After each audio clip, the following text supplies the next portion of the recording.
This portion is brought to you by Fran Fluch Enterprises Incorporated and in part by Bio Research. Mga kalapatids, welcome po sa National Race Abuyog Challenge.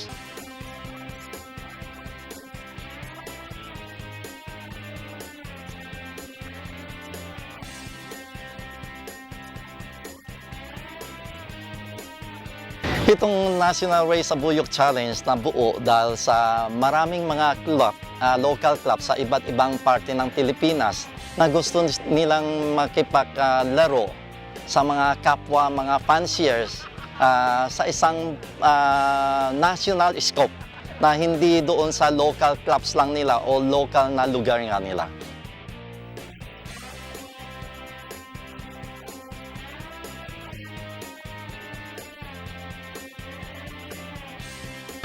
Meron kaming mga tinatahana na distance, na minimum distance na tinatawag nga namin na 550 kilometers. Kaya yung mga hindi pumapasok sa minimum distance na yan, hindi po pwedeng sumali. May mga miyembro kami magmula sa Batangas, Laguna, Metro Manila, Nueva Ecija, Bulacan, Pampanga, Tarlac, Olongapo, Zambales, hanggang sa La Union meron po kaming mga kasapi riyan. Bali itong loading natin sa final race na tinatawag natin sa Abuyog Leyte, lahat ng mga ibon na qualified, dadalhin nila sa mga respective clubs nga nila. Pagkatapos nilang mai-register sa local clubs nga nila, yung mga club officers nga nila, i-check, i-screen kung yung mga ibon na yan qualified na makasali dito sa final race o hindi. Yan, kung sakaling qualified nga, sertipikahan nga nila at dadalhin nga nila yung mga ibon dito sa Mount Siwanlop na lugar para i-load. At kami ang magproproseso ng lahat.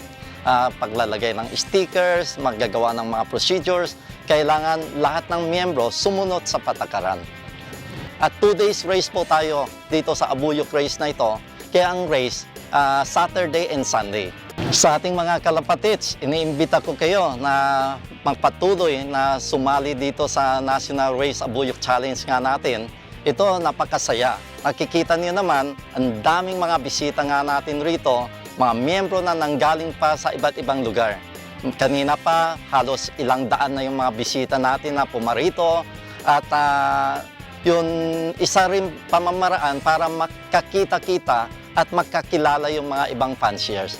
Dito, camaraderie ang parang itinataguyod nga natin, kapwa tayong mga fanciers. So, ang winners dito, tayong mga kalapatids.